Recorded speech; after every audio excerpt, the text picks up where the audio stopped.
Kad je u pitanju trening žena, nekoliko je tu specifičnih stavova, pogleda na trening. Prva stvar je, žene strahuju da ako budu radili trening, da će da se nabildaju, da će da imaju neke ogromne mišiće. Možemo li im taj mit nekako razviti? Možemo li im objasniti da to ne izgleda baš tako? Taj mit i ta predrasuda i taj strah žena od dizanja tegova, od treninga snage je prisutan jako dugo i jako ih je teško razuvjeriti da tegovi će im učiniti samo dobro, da će se osjećati snažnije i da je mišić organ dugovječnosti. I ako gradimo mišićnu masu, mi imamo benefite za ubrzanje metabolizma, za brže sagorijevanje kalorija, za ljepši izgled tijela, za bolje raspoloženje i naravno imamo taj benefit što neku poznu životnu dob ćemo dočekati funkcionalni, nećemo ovisiti ni o kome. Dakle, usporit ćemo sam proces starenja. Mišići također, evo neka nova naučna istraživanja pokazuju da luče određene supstance koje također utječu na kognitivne funkcije, da usporavaju pojavu ili sprječavaju pojavu karcinoma i sl.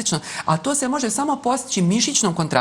Trening snage, dakle trening s vanjskim opterećenjem također je jako koristan i dobar za prevenciju osteoporoze, također kod žene što je jako bitno. Ima jako puno benefita, a žene toga nisu svjesne, nažalost, i previše svoj trening fokusiraju na kardio vježbe. I jedini cilj kod tog nekog njihovog treninga je prvenstveno ostvarivanje neke zamišljene, željene težine i one uopće ne vode računa o sastavu tijela, o funkcionalnosti tijela, o promjenama koje su tijelu potrebne da se dese, nego jednostavno samo imaju cilj taj estetski izgled, zanemarujući vrlo često sve ono što trening donosi, a nije oku vidljivo, već je latentno i skriveno. A trening utječe na sve organske sisteme i ima toliko brojnih benefita koji se dešavaju unutar nas, koji nisu primjetne, ali su vrlo korisne. Trening utječe na sve organske sisteme, to je neminovno, ali mi se samo fokusiramo, najčešće žene, na estetski aspekt, na gubitak potkožnog masnog tkiva i postizanje idealne brojke na vagi. Bez obzira je li to na uštrb mišićne mase ili masnog tkiva, jednostavno bitno je da je ta brojka koju je ona zacrtala na vagi onakva kako je imala, ne znam, sa 20 godina, što je stvarno nemoguće